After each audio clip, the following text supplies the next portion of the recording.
Physics ഒരുപാട് കുട്ടികളുടെ പേടി സ്വപ്നമായി മാറുന്നത് എന്തുകൊണ്ടാണ്?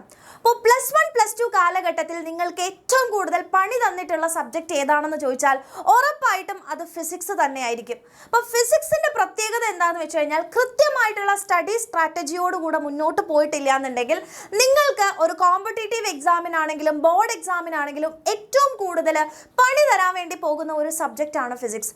സോ ഈ ഒരു വീഡിയോയിൽ നമ്മൾ ഡിസ്കസ് ചെയ്യാൻ പോകുന്നത് എങ്ങനെയാണ് ഈ ഒരു പേടി സ്വപ്നമായിട്ടുള്ള ഫിസിക്സിനെ വളരെ ഈസിയായി സ്ട്രാറ്റജിക്കലി നമ്മൾ പഠിച്ച് മുമ്പോട്ട് പോകുക, എങ്ങനെയാണ് ബോർഡ്സ് ആൻഡ് കോമ്പറ്റേറ്റീവ് ആയിട്ടുള്ള എക്സാംസിന് നമ്മൾ പ്രിപ്പയർ ചെയ്യേണ്ടത് എന്നതാണ് ഡീറ്റെയിൽഡ് ആയിട്ട് നമ്മൾ ഡിസ്കസ് ചെയ്യാൻ പോകുന്നത്. സോ നിങ്ങൾക്ക് തോന്നുന്ന ഈ ഒരു ഫിസിക്സ് പഠനകാലത്ത് നിങ്ങൾക്ക് തോന്നുന്ന പ്രോബ്ലംസ് നമ്മൾ എന്തൊക്കെയാണെന്ന് മനസ്സിലാക്കി അതിനോരോന്നിനുമുള്ള സൊല്യൂഷനാണ് ഈ ഒരു വീഡിയോയിൽ നമ്മൾ കണ്ടുപിടിക്കാൻ പോകുന്നത്. സോ ഈ ഒരു വീഡിയോ മാക്സിമം നിങ്ങൾ ഫ്രണ്ട്സിലേക്ക് ഷെയർ ചെയ്ത് കൊടുക്കുക.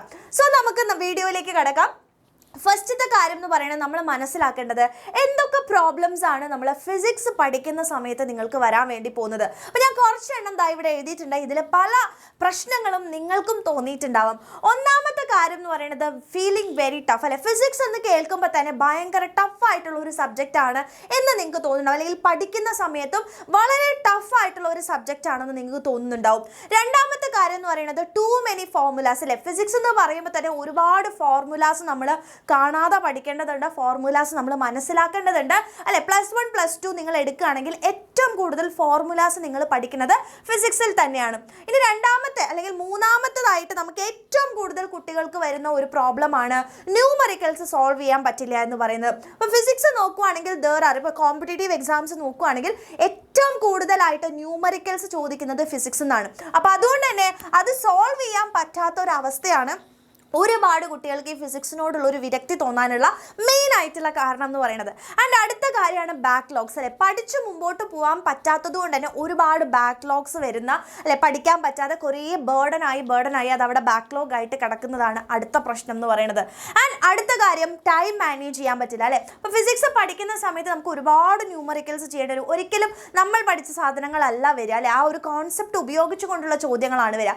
അപ്പോൾ ഒരുപാട് നമുക്ക് പഠിക്കാനും പ്രോബ്ലംസ് പ്രാക്ടീസ് ചെയ്യേണ്ട അവസ്ഥ വരും. സോ ടൈം മാനേജ് ചെയ്യുന്നതാണ് അടുത്ത ഒരു പ്രശ്നമായിട്ട് വരുന്നത്. ആൻഡ് ടു മെനി റിസോഴ്സ് അല്ലേ, ഇപ്പോൾ ഫിസിക്സ് പഠിക്കാൻ വേണ്ടി പ്രത്യേകിച്ച് കോമ്പറ്റേറ്റീവ് എക്സാംസിനൊക്കെ നമുക്ക് ഒരുപാട് റിസോഴ്സുകൾ ഉണ്ടാവും. അപ്പോൾ ഒരുപാട് റിസോഴ്സുകൾ നമ്മൾ ഫിസിക്സിന് എടുത്ത് പഠിക്കുകയാണെങ്കിൽ അത് നമുക്ക് അഡ്വേഴ്സ് ആയിട്ടാണ് എഫക്റ്റ് ചെയ്യുക എന്നുള്ളത് നമുക്ക് ഡിസ്കസ് ചെയ്യാനുണ്ട്. ദെൻ മെയിൻ ഡിസ്ട്രാക്ഷൻസ് അല്ലേ, അതായത് അതിപ്പോൾ ഫിസിക്സിൽ നിന്ന് മാത്രമല്ല ഏതൊരു കാര്യം നമ്മൾ പഠിക്കുമ്പോഴും ഒരുപാട് ഡിസ്ട്രാക്ഷൻസ് ഉണ്ടാവും. ഇതെല്ലാം നമുക്ക് ഫിസിക്സിൽ നല്ലൊരു മാർക്കിലേക്ക് അല്ലെങ്കിൽ നന്നായിട്ട് സ്കോർ ചെയ്യുന്നതിൽ നിന്ന് നിങ്ങളുടെ പിന്നോട്ട് വലിക്കുന്ന കുറച്ച് പ്രോബ്ലംസ് ആണ്. സോ നമുക്ക് ഇനി എങ്ങനെ ഇതിനെ നേരിടാം, അല്ലെങ്കിൽ ഫിസിക്സിനെ നമ്മുടെ ഒരു സ്ട്രോങ് ആയിട്ടുള്ള സബ്ജക്റ്റ് ആക്കി എങ്ങനെ മാറ്റാം എന്നാണ് നമ്മൾ നോക്കുന്നത്. കാരണം ഒരു കോമ്പറ്റേറ്റീവ് എക്സാം നോക്കുകയാണെങ്കിൽ അല്ലെങ്കിൽ ബോർഡ്സിനാണെങ്കിലും നിങ്ങളുടെ പെർസെൻറ്റേജിലും എല്ലാത്തിലും നിങ്ങളുടെ റിസൾട്ടിലും ഏറ്റവും കൂടുതൽ വ്യത്യാസം ഉണ്ടാക്കാൻ സാധ്യതയുള്ളത് ഈ ഒരു ഫിസിക്സിന്റെ സ്കോർ ആയതുകൊണ്ട് തന്നെയാണ്. സോ ഫസ്റ്റ് ഓഫ് ഓൾ നമുക്ക് ആദ്യം മനസ്സിലാക്കേണ്ടത് എങ്ങനെ പഠിക്കണം. ഇത് പലർക്കും അറിയുന്ന കാര്യം തന്നെയാണ്, എങ്ങനെയാണ് ഫിസിക്സ് പഠിക്കേണ്ടത് എന്നുള്ളത്. ഇനി അറിയില്ല എന്നുണ്ടെങ്കിൽ ജസ്റ്റ് നോക്കുക. ഒരിക്കലും നിങ്ങൾ ടെക്സ്റ്റ് ബുക്ക് വായിച്ച് പഠിക്കുക എന്ന് പറയുന്നത് ഫിസിക്സിനെ അപേക്ഷിച്ച് നടക്കുന്ന കാര്യമല്ല. അപ്പോൾ NCERT ടെക്സ്റ്റ് ബുക്ക് വായിക്കുക എന്ന് പറയുന്നത് ഫിസിക്സിൻ്റെ കാര്യത്തിൽ നിങ്ങൾ മാറ്റിവെക്കുക.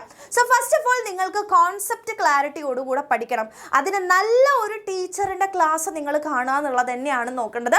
അതിപ്പോൾ സ്കൂളിൽ നിന്ന് നിങ്ങൾക്ക് പറ്റുന്നില്ല എന്നുണ്ടെങ്കിൽ പ്രോപ്പറായിട്ടുള്ള കോച്ചിങ് എടുക്കുക. ഇപ്പോൾ എക്സാം വിന്നറിലാണെങ്കിൽ അലക്സാറിൻ്റെ ഫിസിക്സ് ഒക്കെ അല്ലെ ഏറ്റവും അടിപൊളിയായിട്ടുള്ള കാര്യമാണെന്ന് നിങ്ങൾക്ക് ഓൾറെഡി അറിയുന്നതാണ്. സോ സ്ട്രോങ് ആയിട്ടുള്ള ഫാക്കൽറ്റീൻ്റെ ലെക്ചർ നിങ്ങൾ പഠിക്കുക. അത് നോക്കിയിട്ട് കോൺസെപ്റ്റ് ക്ലാരിറ്റിയോടുകൂടെ പഠിക്കാൻ വേണ്ടി നിങ്ങൾ ശ്രമിക്കുകയാണ് ആദ്യം ചെയ്യേണ്ടത്. സോ ഫസ്റ്റ് ഓഫ് ഓൾ ലെക്ചറാണ് ഏറ്റവും ഇമ്പോർട്ടൻ്റ് പറയുന്നത്.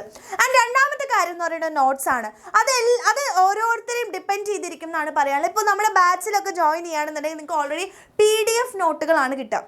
അപ്പോൾ ആ PDF നോട്ട് വായിച്ച് പഠിക്കുകയാണെന്നുണ്ടെങ്കിലും അതിൻ്റെ പ്രോബ്ലംസ് ഇപ്പോൾ ഡെറിവേഷൻസ് ഒക്കെ നിങ്ങൾ പിന്നീട് ചെയ്ത് നോക്കിയാൽ മാത്രം മതി. നോട്ട്സ് എഴുതണം എന്നുള്ള കാര്യത്തിൽ ഒരിക്കലും ഞാൻ കമ്പൽസറി ആയിട്ട് ഞാൻ പറയുന്നില്ല. പക്ഷേ നിങ്ങൾക്ക് നോട്ട്സ് എഴുതി പഠിക്കുന്നതാണ് ഏറ്റവും ഈസി എന്നുണ്ടെങ്കിൽ നിങ്ങൾക്ക് അത് തന്നെ നോട്ട്സ് എഴുതുക, ലെക്ചർ നോട്ട്സ് എഴുതിയിട്ട് നിങ്ങൾ പഠിക്കാൻ വേണ്ടി ശ്രമിക്കുക. ആൻഡ് മൂന്നാമത്തെ കാര്യം എന്ന് പറയുന്നത് നിങ്ങൾ റിവിഷൻ. ഓക്കെ, ഫിസിക്സിനെ സംബന്ധിച്ചിടത്തോളം റിവിഷൻ എന്ന് പറയുന്നത് ഏറ്റവും ഇമ്പോർട്ടൻ്റ് ആയിട്ടുള്ള ഒരു കാര്യമാണ്. ഒരു ചാപ്റ്റർ നിങ്ങൾ പഠിച്ച് പിന്നെ ആ ഭാഗത്തേക്ക് തിരിഞ്ഞു നോക്കിയിട്ടില്ലെങ്കിൽ പ്രത്യേകിച്ച് ഫിസിക്സിനെ അപേക്ഷിച്ച് നിങ്ങളത് കംപ്ലീറ്റ്ലി മറന്നുപോകും. So revision is a must for physics എന്നുള്ള കാര്യം ഓർക്കുക കേട്ടോ. ഇനി അടുത്ത കാര്യം എന്ന് പറയുന്നത് ക്വസ്റ്റ്യൻസ് പ്രാക്ടീസ് ചെയ്യാണ് അല്ലേ. അപ്പോൾ ഫിസിക്സിൽ നിങ്ങൾ വളരെ കോൺസെപ്റ്റ് ക്ലാരിറ്റിയോടുകൂടെയൊക്കെ നിങ്ങൾ പഠിച്ചു, അടിപൊളിയായിട്ട് പഠിച്ച് മുമ്പോട്ടേക്കൊക്കെ പോയി. പക്ഷേ ക്വസ്റ്റ്യൻ വരുന്ന സമയത്ത് നിങ്ങൾക്ക് ചെയ്യാൻ പറ്റാത്ത അവസ്ഥയിലേക്ക് വരാനുള്ള മെയിൻ കാരണം എന്ന് പറയുന്നത് നിങ്ങൾ ക്വസ്റ്റ്യൻസ് പ്രാക്ടീസ് ചെയ്യാത്തതുകൊണ്ടാണ്. So maximum of questions practice ചെയ്യുക എന്ന് പറയുന്നത് ഇമ്പോർട്ടൻ്റ് ആണ്. ആൻഡ് ഏറ്റവും അവസാനം നമുക്ക് എക്സാമിനൊക്കെ പഠിക്കണം എന്നുണ്ടെങ്കിൽ എപ്പോഴും നമുക്ക് ആവശ്യം ഷോർട്ട് നോട്ട്സ് ആണ്. സോ ഫിസിക്സിനെയൊക്കെ സംബന്ധിച്ചിടത്തോളം ഫോർമുലാസും ചെറിയ ചെറിയ നോട്ട്സുകളൊക്കെ ഉണ്ടാക്കുന്നത് ഏറ്റവും നല്ലൊരു കാര്യമാണ്. സോ ഷോർട്ട് നോട്ട്സ് ആണ് അടുത്തതായിട്ട് നമുക്ക് വേണ്ടത്. സോ ഇങ്ങനെയാണ് നിങ്ങൾ ഫിസിക്സ് പഠിച്ചു പോകേണ്ടതെന്ന് മനസ്സിലാക്കുക. ഇനി അടുത്ത കാര്യം എന്ന് പറയുന്നത് നിങ്ങളുടെ കുറച്ച് പ്രോബ്ലംസ് അല്ലെങ്കിൽ ഈ ഒരു ഫിസിക്സ് നിങ്ങൾക്ക് ഈസി ആക്കണമെങ്കിൽ കുറച്ച് കാര്യങ്ങൾ നിങ്ങൾ ശ്രദ്ധിക്കാനുണ്ട്. ഒന്നാമത്തെ കാര്യം, ഫിസിക്സിന് ബേസിക്സ് നിങ്ങൾക്ക് സ്ട്രോങ് ആക്കിയേ പറ്റുള്ളൂ. അപ്പം മെയിനായിട്ട് നിങ്ങൾ വെറുതെ പഠിച്ചു പോവാം, കാണാപ്പാഠം പഠിച്ചു പോവാം എന്ന് വിചാരിക്കുകയാണെങ്കിൽ ഫിസിക്സിൽ നടക്കില്ല. അതൊരിക്കലും നടക്കാൻ വേണ്ടി പോകുന്ന ഒരു കാര്യമല്ല. So first of all your basics should be strong. അപ്പോൾ അതിന് വേണ്ടിയിട്ട് നിങ്ങൾ ഒരിക്കലും ഡൗട്ട്സ് വെക്കാതെ പഠിച്ചു പോകുക എന്നുള്ളതാണ് ഏറ്റവും ഇമ്പോർട്ടൻ്റ് ആയിട്ട് കാണിക്കുന്നത്. സോ നിങ്ങളുടെ ബേസിക്സ് സ്ട്രോങ് ആണോ എന്നുള്ളത് നിങ്ങൾ ഇപ്പോൾ തന്നെ എന്ത് ചെയ്യുക, ഉറപ്പ് വരുത്താൻ വേണ്ടി നോക്കുക. ഇനി അടുത്ത കാര്യം എന്ന് പറയുന്നത് നമുക്കറിയാം കുറേ ക്വസ്റ്റ്യൻസ് ഫിസിക്സിൽ ചെയ്യാനുണ്ടല്ലേ. സോ ഇപ്പോൾ ഒരു ടീച്ചർ നിങ്ങൾക്ക് ഒരു ക്വസ്റ്റ്യൻ തരികയാണെന്നുണ്ടെങ്കിൽ ആ ക്വസ്റ്റ്യൻ നിങ്ങൾക്ക് സ്വന്തമായിട്ട് സോൾവ് ചെയ്യാൻ വേണ്ടി നിങ്ങൾ ആദ്യം ട്രൈ ചെയ്യണം. ഒരിക്കലും ടീച്ചർ പറഞ്ഞു തരട്ടെ എന്ന് വിചാരിച്ച് നിങ്ങൾ വെയിറ്റ് ചെയ്യരുത്.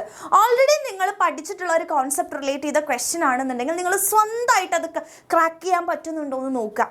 കിട്ടിയിട്ടില്ലെങ്കിൽ ടീച്ചർ എന്താണ് പറയുന്നത് നോക്കുക. But you have to try ചെയ്ത് നോക്കന്നെ വേണം. ആ ട്രൈ ചെയ്തിട്ട് നിങ്ങൾക്ക് ചിലപ്പോൾ കിട്ടും. നിങ്ങൾ സർപ്രൈസിംഗ്ലി നിങ്ങൾക്ക് ചിലപ്പോൾ ആ ക്വസ്റ്റ്യൻ ആൻസർ ചെയ്യാൻ വേണ്ടി പറ്റും. എൻ്റെ ജീവിതത്തിൽ നടന്നിട്ടുള്ള കാര്യം. ഞാനൊരു ക്വസ്റ്റ്യൻ കാണുമ്പോൾ അയ്യോ ഇതെനിക്ക് പറ്റില്ല എന്ന് വിചാരിച്ച് മാറ്റി വയ്ക്കും. പക്ഷെ അത് വായിച്ച് നോക്കുന്ന സമയത്ത് ചിലപ്പോൾ അത് സിമ്പിളായിട്ടുള്ളൊരു പ്രോബ്ലം ആയിട്ട് വരാണ്ട്. അപ്പോൾ പ്രീ ജഡ്ജ് ചെയ്യാതിരിക്കുക, അത് ചെയ്ത് നോക്കുക. ഉറപ്പായിട്ട് നിങ്ങൾക്ക് കിട്ടാനുള്ള ചാൻസ് ഉണ്ട്.